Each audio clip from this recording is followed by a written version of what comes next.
Impala Films presents Haunted, the audio drama.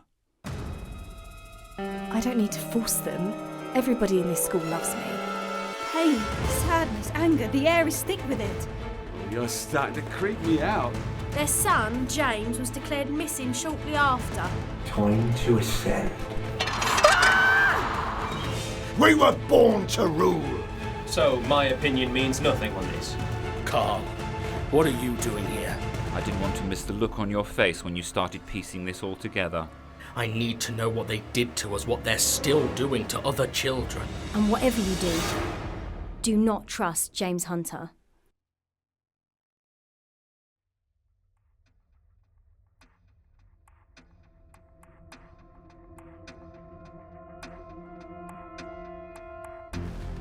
Welcome, listeners, to Whispers from the Void, where we delve into mysteries that linger at the edge of understanding.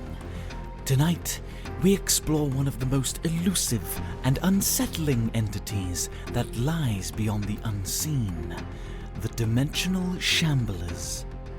These creatures defy reality, existing beyond the confines of our world. They're known for their terrifying ability to move between dimensions, appearing and vanishing like shadows cast by something incomprehensible.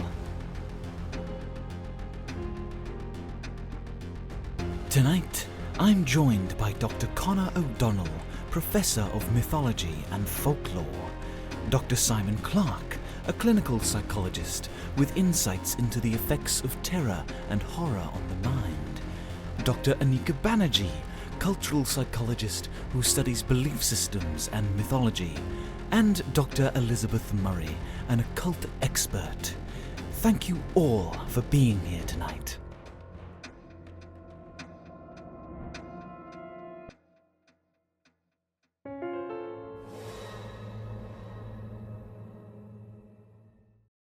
Thank you, Alex. Dimensional Shamblers are a rare breed in our expansive world. They're terrifying not just because of what they are, but because of how they exist. Moving between dimensions, slipping in and out of reality. It's almost like they're predators, but ones that hunt across worlds. Yes, they're creatures that challenge our understanding of space and time. They don't follow the laws of our reality, which makes them unsettling. The idea that something could be here one moment and gone the next, taking someone with it, is deeply frightening. And they're not just creatures, they're mysteries. In the occult, Dimensional Shamblers represent the unknown, the space between worlds. They're said to exist in a state of perpetual otherness, as if they belong nowhere and everywhere at once. Let's start by talking about what we know, or think we know, about Dimensional Shamblers. Connor, could you give us some background on where these creatures come from? The origins of Dimensional Shamblers are murky at best. They're mentioned only briefly in ancient texts and fragmented accounts, almost as if people are afraid to speak of them. What we do know suggests that they come from another dimension, or perhaps even several dimensions beyond our own. They seem to exist in a state that's transient, able to move freely between worlds. In folklore, they're often described as the shadows that reach across realms.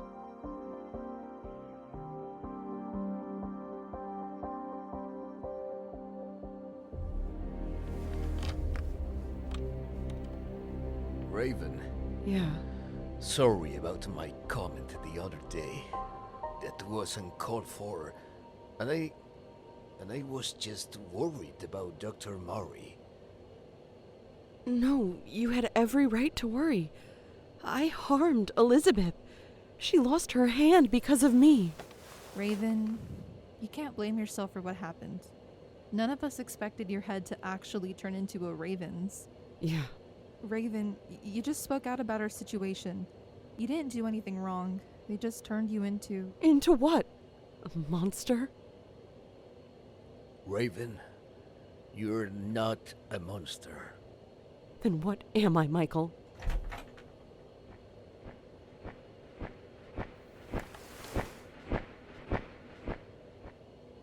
We are leaving. What? Leaving? Where are we going? Follow me, or I'll kill you here.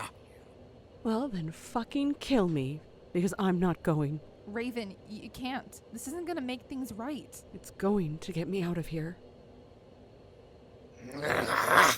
Fine. You called my bluff. We are going to the recording room. Now come.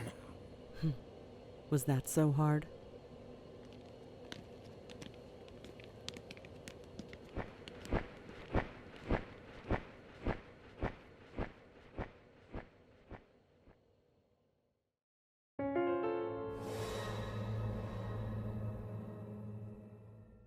So, we've come to understand dimensional shamblers as beings that operate beyond reality, creatures that defy boundaries and bring a profound sense of cosmic indifference. But why do they exist? What role do they play in the mythos? Connor, where do you think these creatures fit within the larger framework? Dimensional Shamblers represent a concept that's central to the mythos, an existence beyond human comprehension. They're not here for us. They're not interested in our lives or concerns. In many ways, they're a reminder that we are not the center of the universe. They move through dimensions because it's in their nature, as natural to them as breathing is to us. In the grand scheme, we're incidental, merely shadows in their path. Psychologically, they embody the ultimate fear of the unknown, a terror that goes beyond any tangible threat. They represent a kind of existential threat that can't be understood or controlled. In confronting them, we're forced to face the limitations of our own minds, to acknowledge that there are some things that are simply beyond us. That sense of helplessness, of insignificance, is central to cosmic horror. In cultural terms, the Shamblers are like cosmic boundary markers. They exist in the spaces we can't cross, the realms we aren't meant to enter. Across many cultures, there are tales of beings who guard these thresholds, warning us not to cross over. But Shamblers take this to a deeper level. They aren't guardians so much as reminders, symbols of boundaries that exist whether we acknowledge them or not. And that's what makes them so powerful. In the occult, Shamblers are seen as emissaries of the spaces between worlds. They're part of a larger cosmic order, one that's indifferent to humanity. They remind us that the universe is vast and filled with realms that we can't fathom, places where creatures like them are the norm, and we are nothing but anomalies. So, they're more than just creatures. They're symbols of our own limitations, of the boundaries we can't cross. They challenge our sense of reality, forcing us to confront the idea that there are forces and beings far beyond our understanding. And that's humbling. Yes, it's humbling and terrifying. Dimensional Shamblers remind us that there are places we're not meant to go, that some doors are better left closed. They embody the mythos theme of cosmic indifference, the idea that there are things out there that simply don't care about us, that exist on a scale we can't begin to comprehend. And in the end, that's what makes them so horrifying. We don't matter to them. And perhaps that's why stories of these beings persist. Shamblers are a warning, a reminder that in the face of the cosmos, we're small, fragile, and ultimately insignificant. The mythos isn't just about monsters, it's about our place in the universe. And Shamblers are a stark reminder of how small that place truly is. Yes, in the end, they represent the unknown, the spaces we can never fully explore or understand. They're part of a cosmic web that binds worlds together, and we're just one thread in that web. Dimensional Shamblers show us the limits of our own existence, and maybe that's the greatest horror of all. Thank you, Connor, Simon, ANIKA, and Elizabeth. Tonight, we've touched on the terrifying reality of Dimensional Shamblers, creatures that exist beyond our world, entities that challenge the boundaries of our understanding. They remind us that we are ultimately insignificant in the face of the cosmos, and that there are forces beyond our comprehension. To our listeners, thank you for joining us. Remember, there are places we are not meant to go, realms beyond the veil of our reality.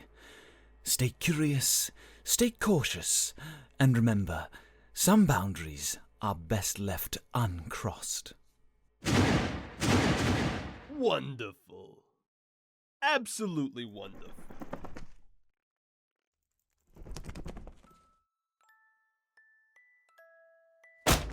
Oh, what's this? You are going to stay here this time. What? You are going to stay here. Read over the scripts. I'll be here, watching and making sure all comes out right for this one. And what about those who are not in the episode? Oh, you might want to check the script, sweetheart.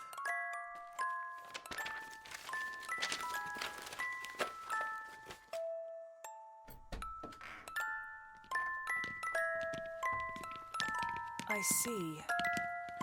Is this it then? Whatever do you mean? Whatever you're going to do to us, is this the last one? Well, what are you waiting for? Take a seat and a script. Just do what he asks. It'll go quicker that way.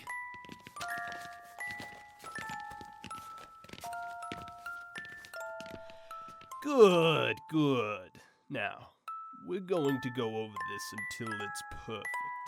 The boss man will be in tomorrow, and I'd like to make sure we're on our best. Boss man? Yes. What, did you think I was the one in command? No, I just run this joint. Even I have a boss.